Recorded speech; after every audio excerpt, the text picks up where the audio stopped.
بالله من الشيطان الرجيم.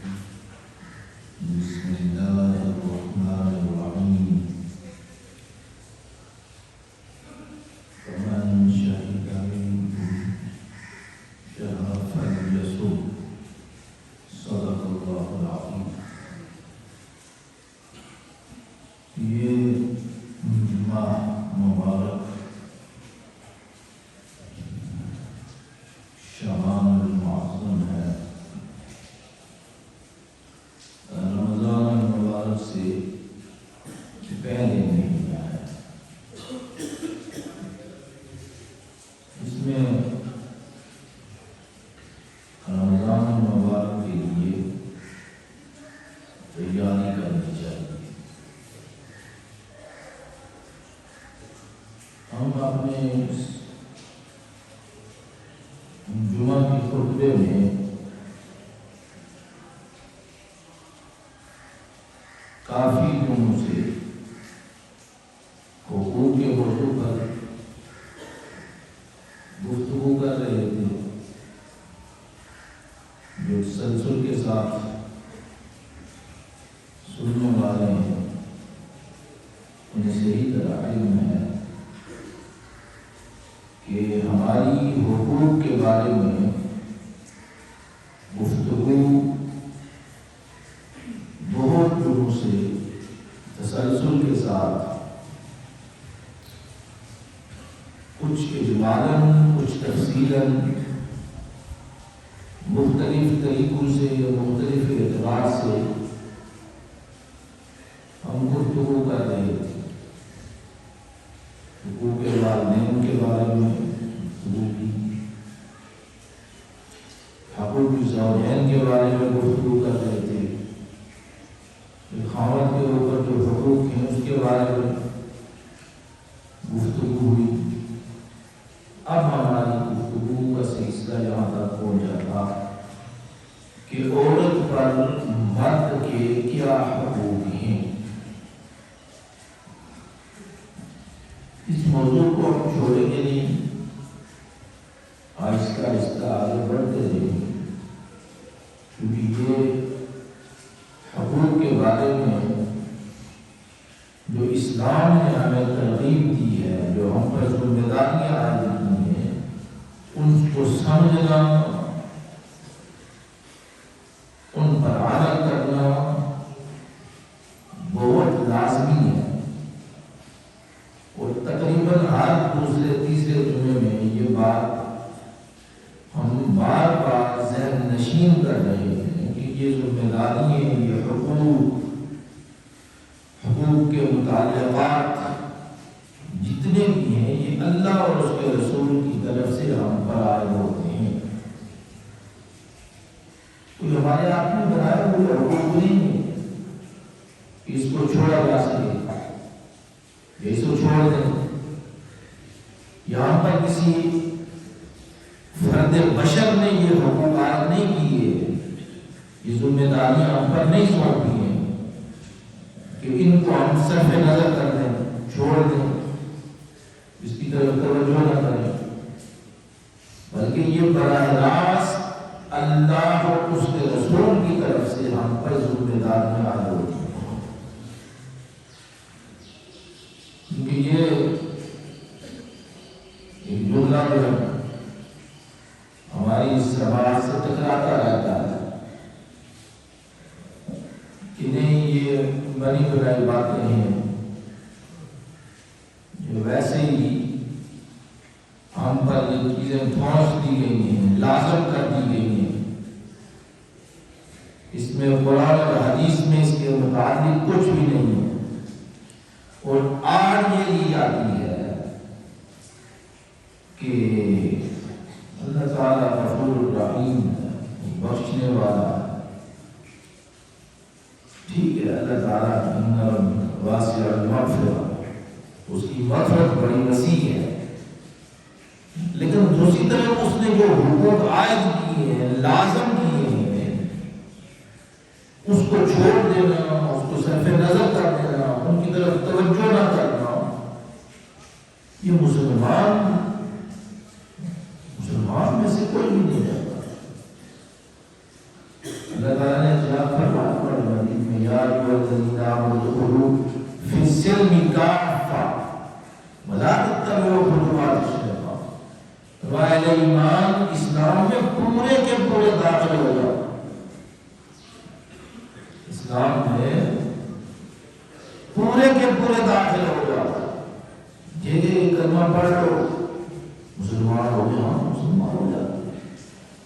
جو حقوق اور جو ذمہ داریاں ہم پر اللہ اور اس کے رسول کی طرف سے عائد ہوتی ہیں، لازم ہوتی ہیں، اس وقت یہ کہ اللہ تعالیٰ ہمیں معاف کر دے، اس بات سے ہم خلاصی نہیں پا سکتے، اس بات سے ہم خلاصی نہیں پا سکتے۔ کوئی عذر نہیں ہے، کیا عذر ہے ہمارے پاس، کیا عذر پیش کریں؟ اور علماء فرماتے ہیں جہالت، جاہل رہنا یہ بھی کوئی عذر نہیں ہے۔ بات تو یہ کہتے ہیں ہمیں پتہ ہی نہیں تھا، میں کیوں نہیں پتا تھا؟ یہ چیز ہم پر ایک ذمہ داری ہم پر عائد ہوتی ہے، لاگو ہوتی ہے، اس کے بارے میں علم حاصل کرنا ہم پر ضروری ہے۔ یہ بھی ہم پر ایک بار بیان کر چکے کہ جو شخص جس میدان کا ہے اس پر اس میدان کے حقوق لاگو ہوتے ہیں، اور اس پر لازمی ہے کہ ان حقوق کو وہ جانے، پہچانے اور دیکھے کہ اللہ اور اس کے رسول نے، میں اس میدان کا آدمی ہوں، اس میدان میں اللہ اور اس کے رسول نے مجھ پر کیا چیز عائد کی ہے۔ یہ کیا دینا کہ نہیں مجھے پتا نہیں تھا، مجھے علم نہیں تھا، یہ عذر نہیں ہے۔ اللہ عذر معاف کر دینا، کسی کا عذر ہو تو اللہ تعالیٰ کی طرف سے ہے کہ وہ معافی ہو جاتی ہے، بخشش کی امید کی جا سکتی ہے۔ جب جو چیز عذر ہی نہ بنے، جہالت کوئی عذر نہیں ہے۔ باقی پوری دنیا کے حقوق کا علم ہمیں پتا ہوتا ہے، خبریں ہوتی ہیں، خبریں رکھتے ہیں، لیکن جو ذمہ داری ہم پر عائد ہو رہی ہے اس کا علم نہیں ہے۔ عجیب سی بات ہے۔ اللہ تعالیٰ نے یہ کون مقام فی القرآن ارشاد الف لام میم احسب الناس ان یترکوا ان یقولوا آمنا وهم لا یفتنون۔ تمہارے اہل ایمان صرف یہ کہہ لیں کہ ہم ایمان لے آئے، مسلمان ہو چکے، اب ہمیں آزمائش میں نہیں ڈالا جائے گا، نہیں، یہ نہیں ہو سکتا۔ ہم تمہیں بار بار آزمائش میں ڈالیں گے، پرکھیں گے، صاف کریں گے، ستھرا کریں گے، تمہاری طہارت کریں گے، تب تو تمہیں جنت نصیب ہوگی۔ حسب الناس ان یترکوا، کیا یہ خیال کرتے ہیں یقولوا آمنا کہ ہم صرف ایمان لے آئے بس ختم ہو گئی بات؟ تمہیں آزمائش میں ہم ڈالیں گے۔ یہ حکم جو عائد ہوتے ہیں آزمائشوں ہوتی ہیں، کیا ہے؟ ان آزمائشوں سے تو نکلنا ہے ہم نے۔ یہ جو حکم اللہ اور اس کی طرف سے ہم پر عائد ہوتے ہیں، یہ ہمارے اوپر آزمائش ہے، ہم نے اس پر صبر کرنا ہے، اس کو ادا کرنا ہے اور اس سے آرام سے نکلنا ہے۔ لہذا یہ کہہ دینا کہ علم نہیں تھا، یہ کوئی عذر نہیں ہے، یہ عقل ہے، سوچ ہے، سمجھ ہے، فکر ہے، سوچ سکتے ہیں، اچھا سوچ سکتے ہیں، لیکن پھر یہ کہنے کے عذر ہے دین کے معاملے میں، اللہ اور اس کے رسول کے معاملے میں یہ کہہ دیں نہیں، یہ قابل قبول نہیں ہے۔ لہذا یہ حقوق کے معاملے میں ہم جو حقوق عائد ہوتے ہیں اس کو ہم صرف نظر کر دیتے ہیں، نظر پھیر دیتے ہیں، ہم ان کی طرف توجہ نہیں کرتے۔ لہذا اپنے حقوق جو ہیں وہ جو تم پر لاگو ہوتے ہیں، نماز کے حقوق ہیں، نماز ادا کرو، اس کے بارے میں مسائل پوچھو، روزہ عائد ہوتا ہے تم پر لازمی ہے تو اس کے حقوق جو ہیں اس کے بعد متعلق سوال کرو، پوچھو، اس نے اعتراف کرنا ہے، اس کے بارے میں جو مسائل ہیں ان سے جانو، پوچھو اسے۔ حقوق زوجین کے بارے میں تمہارے اوپر جو حقوق لاگو ہوتے ہیں ان کے بارے میں سوال کرو، پوچھو۔ تجارت کے معاملات ہیں، بیع و شراء کے معاملات ہیں، شہر کے معاملات ہیں، شہر میں رہنے کے معاملات ہیں، معاشرے میں رہنے کے معاملات ہیں،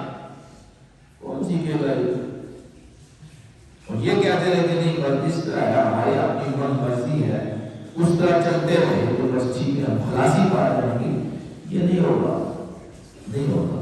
اللہ کی طرف، اللہ اور اس کے رسول کی طرف سے جو حقوق عائد ہے وہ لازمی ہے، فرض ہے، اور ہر شخص پر ہو سکتا ہے مجھ پر کسی اور چیز کا فرض ہو، آپ پر کسی اور چیز کا فرض ہو۔ آپ تجارت کرتے ہیں، تجارت کے مسائل کا جاننا ضروری ہے۔ آپ سفر کر رہے ہیں، سفر کے معاملات ان کا جاننا ضروری ہے۔ سفر میں آپ نماز جو ہے آدھی ہو جاتی ہے، 2 رکعتیں ہو جاتی ہیں، کون ہے کسی کو پتہ ہے؟ علم حاصل نہیں کرتے، سفر میں جانا ہے، اب سفر میں 4 رکعتیں 2 ہو جاتی ہیں اور لازمی 2 پڑھنی پڑتی ہیں، اس کے بارے میں علم نہیں۔ جو سفری معاملات ہیں ان میں حقوق اور ہو جاتے ہیں، حضر کے معاملات ہو گئے، اب سفر میں روزہ اس میں رخصت دی جاتی ہے، معاف نہیں ہوتا، رخصت دی جاتی ہے، اس کے بارے میں آدمی مریض ہے، روزہ وہ رکھ سکتا ہے نہیں رکھ سکتا، کتنا مرض ہے، کتنا زیادہ ہے، کتنا کم ہے، اس کے بارے میں اب جو شخص مریض ہے اس کے اوپر لازم ہے کہ وہ اپنے ان حقوق کو لازمی جانے۔ ایسے تو سب پر فرض ہے روزہ، لیکن جب عذر آ جائے، معذوری ہو جائے، آدمی سفر پر جائے، اسے تھوڑی سی فرصت دی جاتی ہے کہ مؤخر کر لے۔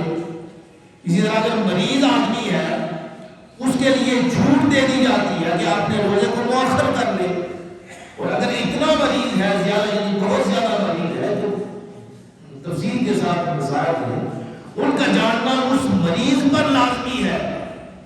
یہ تو کہ سر درد کیا تو روزہ معاف ہے، پریشر آئی ہوا تو روزہ معاف ہو گیا، نہیں، اس طرح نہیں، یہ الگ حقوق ہیں اور اس کا جاننا لازمی ہے کہ میرا مرض ہے اور کتنی حد تک مرض ہے۔ بعض مرض ایسے ہوتے ہیں کہ آدمی روزہ رکھ ہی نہیں سکتا، آدمی روزہ رکھتا ہے اس کا سر پڑتا ہے، روزہ کرنا نہیں ہے، بڑے ارشاد فرمایا کہ جان سے جاؤ، لا یکلف اللہ نفسا الا وسعہا، وسعت کے مطابق، استطاعت کے مطابق، طاقت کے مطابق تم پر روزہ فرض ہے۔ لہذا یہ حقوق کا بہت بڑا وسیع ہے، حقوق کا بہت بہت وسیع ہے، اور ہر شخص جو ہے اپنے حقوق کو خود جاننا چاہیے کہ میرے اوپر کیا حقوق لاگو ہوتے ہیں۔ ایک آدمی کے اوپر جو حقوق ہے لازمی نہیں کہ سارے کے سارے اسی پر لاگو ہوتے ہیں، شاید دوسرا جو شخص ہے اس کے اوپر تو لاگو ہوتے ہیں، لیکن جس پر حقوق لاگو ہوتے ہیں اس کے لیے لازمی ہے کہ وہ اپنی ذمہ داری کو سمجھے، سوچے اور اپنی ذمہ داری کو پورا کرے، حقوق کو پورا کرے۔ اگر نہیں پورا کرے گا وہ اللہ اور اس کے رسول کو جواب دے۔ کوئی اور آدمی بتانے والا شخص، سمجھانے والا شخص، استاد، مدرس، ٹیچر، اس پر فرض نہیں ہے، وہ دکھاتا ہے صرف یہ راستہ ہے، یہ سیدھا جا رہا ہے، اور اس راستے کے جو لوازمات ہیں، حقوق عائد ہوتے ہیں، وہ تجھ پر لازمی ہے۔ تو لہذا ہم اس جو موضوع ہے حقوق والا، اس کو ہم رمضان مبارک میں دوبارہ شروع کریں گے۔ یہ صرف طائرانہ ایک نظر تھی کہ ہماری ذمہ داری جو ہے اپنی ذمہ داری کو پورا کریں۔ تو اس میں اب رمضان مبارک ہے، اس میں رمضان شریف کے جو حقوق ہیں، جو ان کے متعلقات ہیں، ان کے بارے میں ہم گفتگو کریں گے۔ حضرت سلمان فارسی رضی اللہ تعالیٰ روایت فرماتے ہیں، حضور نبی کریم صلی اللہ علیہ وسلم نے خطبہ ارشاد فرمایا، فرمایا شعبان المعظم کی آخری ایام تھی، اس ماہ مبارک کی آخری ایام تھی۔ آپ نے ارشاد فرمایا لوگوں تمہارے اوپر ایک مہینہ سایہ فگن ہونے والا، سایہ ڈالنے والا، اس طرح کے الفاظ مبارک ہیں، ایک آئندہ آنے والا مہینہ، رمضان مبارک مہینہ آنے والا تم پر سایہ ڈالنے لگا ہے۔ آپ نے فرمایا شہر عظیم، بہت بڑا مہینہ، آپ نے ارشاد فرمایا شہر عظیم، بڑا مہینہ، فرمایا شہر مبارک، برکت والا مہینہ، فی لیلۃ خیر من الف شہر، فرمایا اس ماہ مبارک میں ایک رات ایسی ہوتی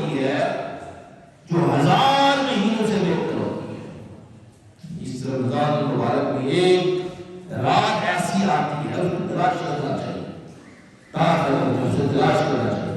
فرمایا کہ ایک رات ایسی ہے جو 1000 مہینوں سے بہتر ہے۔ پھر آپ نے ارشاد فرمایا اس کے روزے تم پر فرض کیے، یہ فرض قطعی ہے، قرآن مجید سے ثابت ہے۔ کتب علیکم الصیام، روزے تم پر فرض کیے گئے۔ روزہ کہتے جو ہے بڑا مشکل ہے، اللہ توفیق دے تو مشکل نہیں ہوتا، ٹائم کی تبدیلی ہے، ٹائم کی تبدیلی ہے۔ کھانے پینے کا ضمانت تو نہیں ہے کہ صبح سے لے کر یعنی آپ 24 گھنٹے آپ بھوکے رہے، نہیں تو یہ تو نہیں ہے۔ ٹائم میں آپ یہ ہے کہ دن کو نہیں کھانا رات کو کھا سکتے ہیں، ٹائم کی تبدیلی ہے۔ مطلب سوچنا سمجھنا چاہیے کہ کوئی ایسا مسئلہ نہیں ہے کہ جس میں ہاتھ پہ ہاتھ رکھ کے بیٹھ جائیں آپ رکھ ہی نہیں سکتے، یہ مشکل کام ہے، ایسی بات نہیں ہے۔ ہمارا اس سے پہلے بھی ہم لوگوں پر ہم نے فرض کیے تھے روزے، صرف تم پر فرض نہیں ہے، اس سے پہلے بھی ہم نے فرض کیے تھے مختلف قوموں میں، لیکن ایسی کوئی بات نہیں ہے۔ غذا کی تبدیلی ہے، اوقات کی تبدیلی ہے، یہ اوقات آپ نے بدل دو۔ جو دن بھر کھاتا رہتا ہے وہ رات بھر کھاتا رہے، کیا مسئلہ ہے؟ اللہ اور اس کے رسول کا حکم وہ لازمی ہے۔ پھر آپ نے ارشاد فرمایا رات کو قیام نفل ہے، نماز تراویح پڑھنا، نوافل ادا کرنا۔ فرمایا اس سے قرب الہی حاصل ہوتا ہے، رات کے قیام سے قرب الہی حاصل ہوتا ہے۔ فرمایا یہ نوافل کی اقسام سے، نوافل کی قسمیں ہیں۔ ارشاد فرمایا کہ اس کے اندر ثواب جو ہے رات کے قیام میں نوافل میں جو ثواب ہے اتنا زیادہ ہے کہ جتنا رمضان مبارک کے علاوہ فرض نمازوں کا ثواب ملتا ہے، اس ماہ مقدس میں نوافل کا اتنا ثواب ملتا ہے۔ اور جو اس ماہ مبارک میں فرض ادا کرے فرمایا 70 فرضوں کا ثواب ملتا ہے۔ یعنی اس ماہ مبارک میں جو عام فرائض ہیں ان کا ثواب 70 گنا بڑھ جاتا ہے، اور جو نوافل ہیں ان کا ثواب فرائض کے برابر، عام دنوں کے فرائض کے برابر چلا جاتا ہے۔ یاد ہے شاہ صبر، صبر تو ضرور پڑتا ہے، شاہ ہماری صبر کا مہینہ ہے، اور یہ صبر کا مہینہ، صبر تو کرنا ہے، غذا سے صبر کرنا ہے، خواہشات نفسانیہ سے صبر کرنا ہے، اپنی زبانوں کو روکنا ہے، اپنی سماعتوں کو روکنا ہے۔ یہ کیا کریں گے؟ یہ تو ہے کہ آپ اسی طرح چلتے رہے، روزہ رکھ کے بھی اسی طرح ہی وہی کچھ سنتے رہے، وہی کچھ پڑھتے رہے، یہ نہیں، یہ صبر کا مہینہ۔ آپ نے ارشاد فرمایا یہ صبر کا مہینہ ہے۔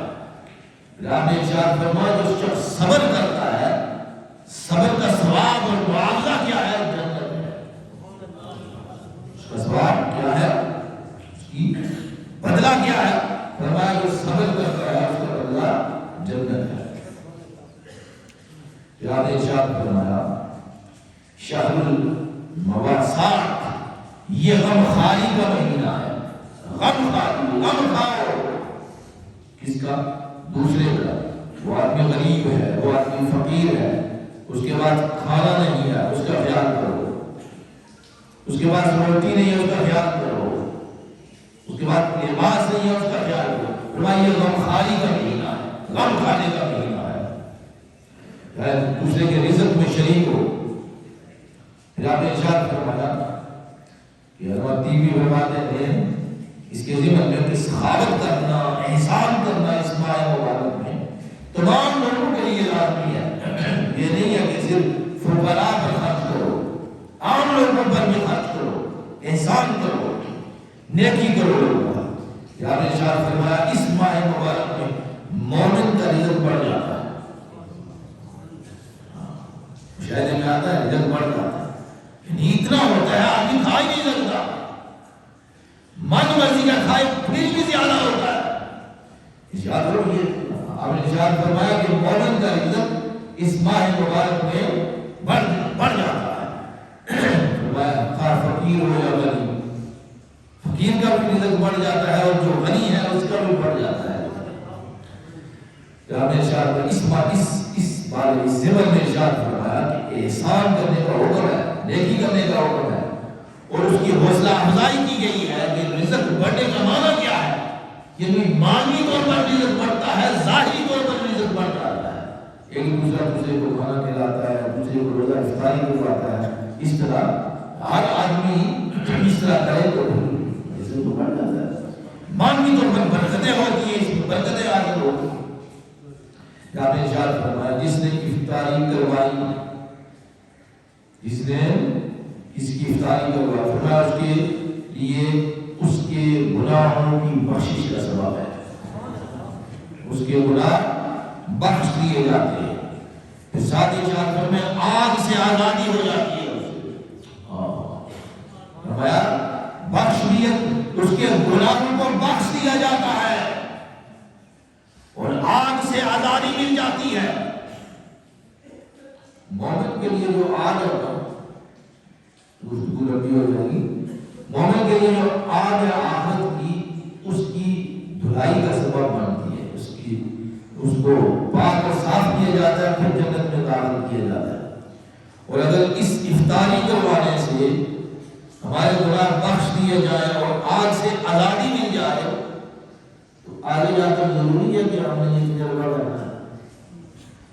ہمیں یہ چاہیے کہ اس ماہ مبارک میں اپنی آزادی، آگ سے آزادی اور اپنے گناہوں کی بخشش، ہر شخص جو ہے وہ اس پر غور و فکر کرے کہ ہم آزاد ہو جائیں۔ آزادی ہماری یہ ہوگی کہ ہم جب آگ سے آزاد ہوں گے، آزادی ہماری یہ ہوگی جب جہنم سے آزاد ہوں گے، لہذا اس کی طرف کو دیکھنا بھی نہیں، اس کی جہنم کی طرف اس کا سننا بھی نہیں ہے، تو ہم نے اپنی بخشش، آگ سے آزادی، اپنے گناہوں کی مغفرت اللہ سے طلب کی۔ صحابہ کرام نے عرض کی یا رسول اللہ صلی اللہ علیہ وسلم افطاری کروانے سے ہم تو فقیر لوگ ہیں، ہم کسی کو کیا افطاری کروائیں گے؟ یہ بھی بڑا اہم مسئلہ ہے۔ صحابہ کرام نے پہلے یہ سوال کیا تھا یا کہ کسی کو روزہ افطار کرنے سے آزادی ملتی ہے، اس کے گناہ بخشے جاتے ہیں، ہمارا کیا ہوگا؟ ہم تو فقیر ہیں، ہم کسی کو کیا روزہ افطار کروائیں گے؟ آپ نے ارشاد فرمایا یہ سوال صرف اس کے لیے نہیں ہے جو امیر آدمی ہے، جو روزہ افطار کروا سکتا ہے، صرف اس کے لیے نہیں ہے۔ آپ نے ارشاد فرمایا جو شخص ایک کھجور، ایک گھونٹ پانی اس سے کسی کو روزہ افطار کروائے، فرمایا اس کے لیے بھی یہ ثواب لکھ دیا جاتا ہے۔ ایک کھجور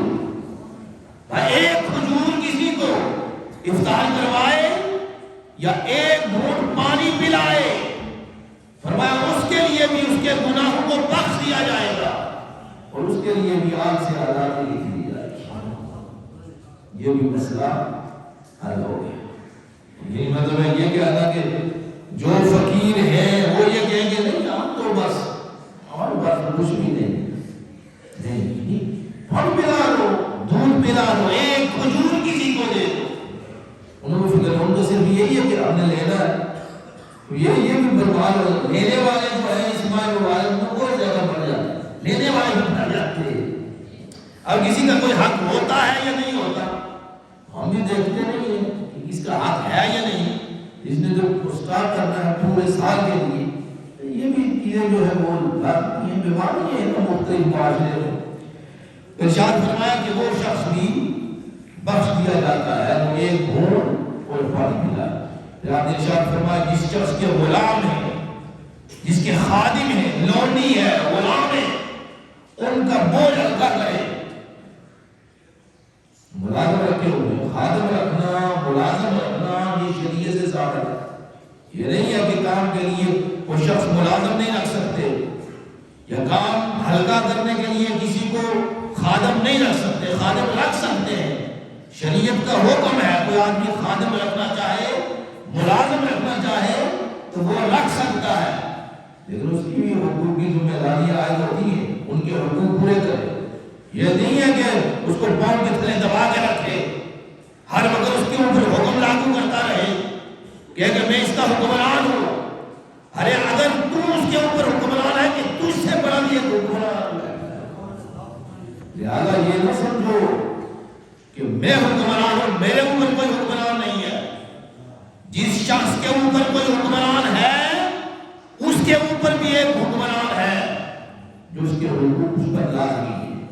لہذا ارشاد فرمایا، آپ نے ارشاد فرمایا جو شخص لونڈی سے، ملازم سے، غلام سے، خادم سے بوجھ ہلکا کرے گا اللہ تعالیٰ اس کو بخش دے گا. اس ماہ مبارک میں وہ بخش دے گا. اس کے لیے بھی ارشاد فرمایا اس شخص جو ہلکا کرے گا فرمایا اس کے لیے بھی آگ سے آزادی ہو جائے گی. اللہ تعالیٰ عمل کرے.